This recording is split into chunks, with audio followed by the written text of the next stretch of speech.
नमस्ते दोस्तों, स्वागत है आपका हमारे चैनल पर, जहां हम आध्यात्मिकता के गहरे सवालों को सरल और प्रेरणादायक तरीके से समझने की कोशिश करते हैं। आज हम एक ऐसे विषय पर बात करने जा रहे हैं जो दो महान आध्यात्मिक हस्तियों के विचारों को एक मंच पर लाता है, ओशो और प्रेमानंद जी महाराज के विचारों में समानता।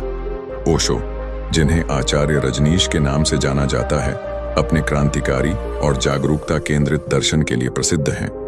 दूसरी ओर प्रेमानंद जी महाराज वृंदावन की भक्ति परंपरा के प्रख्यात संत राधा कृष्ण की भक्ति के प्रतीक हैं। पहली नजर में इन दोनों के दृष्टिकोण अलग लग सकते हैं, एक ध्यान का रास्ता और दूसरा भक्ति का। लेकिन जब हम गहराई में उतरते हैं तो हमें इनके विचारों में कई आश्चर्यजनक समानताएं दिखाई देती हैं, जो हमें जीवन को प्रेम, जागरूकता और स्वतंत्रता के साथ जीने की प्रेरणा देती हैं। तो चलिए इस आध्यात्मिक यात्रा में शामिल होते हैं और इन समानताओं को समझते हैं। ओशो और प्रेमानंद जी महाराज दोनों ने जीवन को एक उत्सव के रूप में देखा। ओशो कहते थे कि जीवन एक नृत्य है जिसे हमें हर पल आनंद और हल्केपन के साथ जीना चाहिए। उनके लिए जीवन को गंभीरता से लेना एक बोझ है जो हमें हमारी सच्चाई से दूर ले जाता है। वह कहते थे कि हमें अपने भीतर की मस्ती और रचनात्मकता को अपनाना चाहिए। प्रेमानंद जी महाराज भी यही सिखाते हैं, लेकिन उनके लिए यह उत्सव भक्ति के रंग में रंगा है। वह कहते हैं कि भगवान के नाम में डूबना, राधा कृष्ण की भक्ति में नाचना और गाना जीवन का सबसे बड़ा आनंद है। दोनों गुरुओं का यह विश्वास कि जीवन को एक उत्सव की तरह जीना चाहिए उनकी शिक्षाओं में एक गहरी समानता को दर्शाता है। उदाहरण के लिए, अगर आप सुबह उठकर अपने दिन को एक नई शुरुआत के रूप में देखते हैं, चाहे वह ध्यान के साथ हो या भगवान के नाम के साथ, तो आपका मन हल्का और आनंदित रहता है। प्रेम दोनों गुरुओं के दर्शन का केंद्र है। ओशो के लिए प्रेम एक ऐसी ऊर्जा है जो हमें बंधनों से मुक्त करती है। वह कहते थे कि सच्चा प्रेम वही है जो बिना शर्त हो, बिना किसी अपेक्षा या मालिकाना हक के। उनके अनुसार जब हम प्रेम में डूबते हैं तो हम अपने सच्चे स्वरूप से जुड़ते हैं। प्रेमानंद जी महाराज राधा कृष्ण की भक्ति को प्रेम का सर्वोच्च रूप मानते हैं। वह कहते हैं कि राधा का कृष्ण के प्रति प्रेम एक निश्चल समर्पण का प्रतीक है जो हमें ईश्वर के करीब ले जाता है। दोनों के दृष्टिकोण में समानता यह है कि प्रेम, चाहे वह मानवीय हो या ईश्वरीय, हमें अपनी आत्मा से जोड़ता है। उदाहरण के तौर पर, अगर आप किसी से प्रेम करते हैं तो ओशो कहते हैं कि उसे स्वतंत्रता दो और प्रेमानंद जी कहते हैं कि उसे भगवान की तरह देखो। दोनों का यह विचार हमें सिखाता है कि प्रेम में स्वतंत्रता और समर्पण का संतुलन जरूरी है।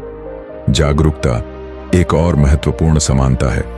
ओशो ने साक्षी भाव की बात की, जिसमें हम अपने विचारों, भावनाओं और कार्यों को एक दर्शक की तरह देखते हैं।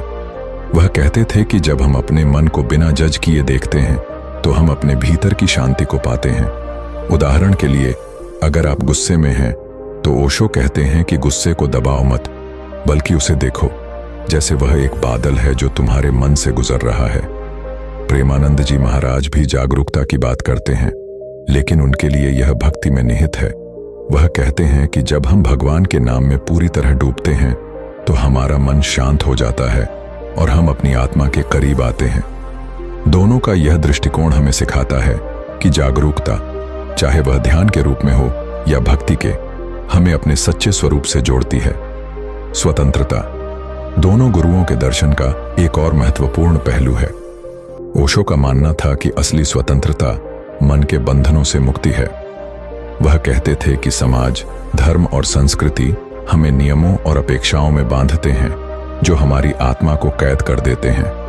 उनके लिए सच्ची स्वतंत्रता तब आती है जब हम इन बंधनों को तोड़कर अपनी सच्चाई को जीते हैं। प्रेमानंद जी महाराज भी स्वतंत्रता की बात करते हैं, लेकिन उनके लिए यह स्वतंत्रता भक्ति में है।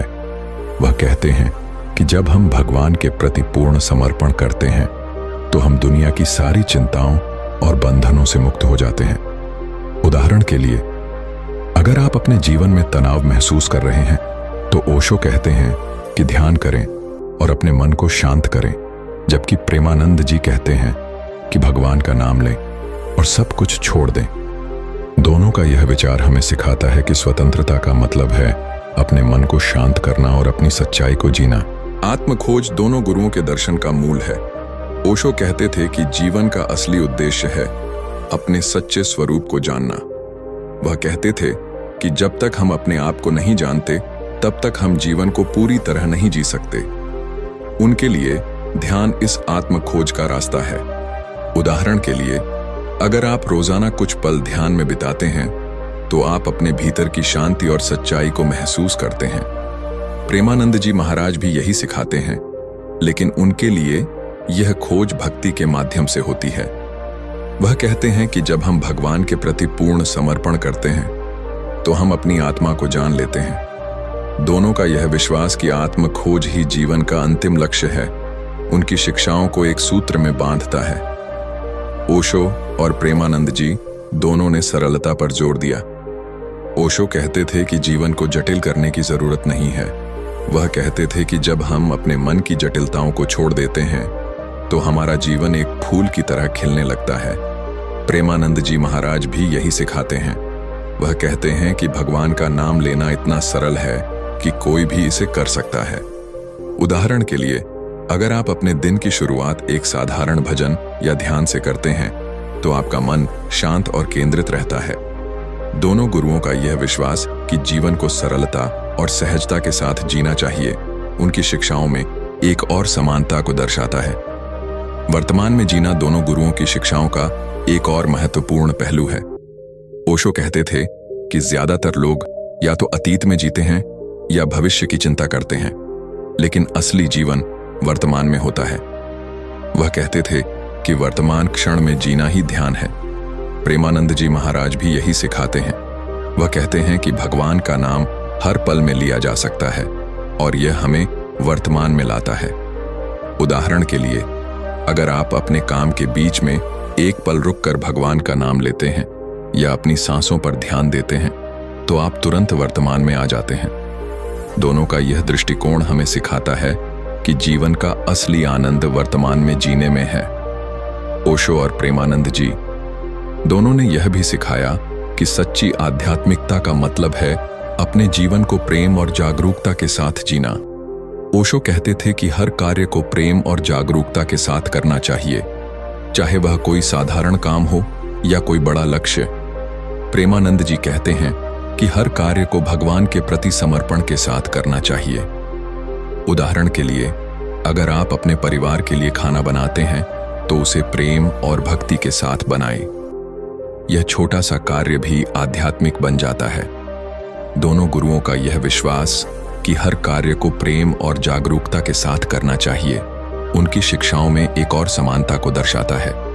अंत में यह कहना चाहूंगा कि ओशो और प्रेमानंद जी महाराज के विचारों में कई गहरी समानताएं हैं। दोनों ने हमें सिखाया कि जीवन एक उत्सव है जिसे प्रेम, जागरूकता, स्वतंत्रता और भक्ति के साथ जीना चाहिए। दोनों ने आत्मखोज, सरलता और वर्तमान में जीने पर जोर दिया। चाहे ओशो का ध्यान हो या प्रेमानंद जी की भक्ति, दोनों का लक्ष्य एक ही है, हमें अपनी आत्मा से जोड़ना और जीवन को उसकी समग्रता में जीना। ये समानताएं हमें यह सिखाती हैं कि आध्यात्मिकता का रास्ता चाहे कोई भी हो, उसका मूल एक ही है, प्रेम, जागरूकता और अपनी सच्चाई को जीना। तो दोस्तों, यह थी ओशो और प्रेमानंद जी महाराज के विचारों में समानताओं की हमारी चर्चा। उम्मीद है कि आपको यह वीडियो पसंद आया होगा और यह आपके लिए प्रेरणादायक रहा होगा। अगर आपको यह वीडियो पसंद आया तो इसे लाइक करें, अपने दोस्तों और परिवार के साथ शेयर करें और हमारे चैनल को सब्सक्राइब करना न भूलें। आपके विचार और सुझाव हमारे लिए बहुत महत्वपूर्ण हैं, तो कृपया कमेंट बॉक्स में अपनी राय जरूर साझा करें। हम फिर मिलेंगे एक नए और प्रेरणादायक विषय के साथ। तब तक के लिए अपने जीवन को प्रेम और जागरूकता के साथ जिएं। नमस्ते।